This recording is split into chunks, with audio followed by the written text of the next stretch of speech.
Ако решението на всичко това е скрито някъде тук, ще го изкопаем.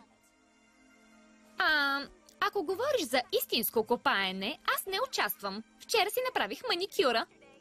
Не се тревожи, Стела. Ще използваме Тайникс силата. Магия на Уинкс, Тайникс!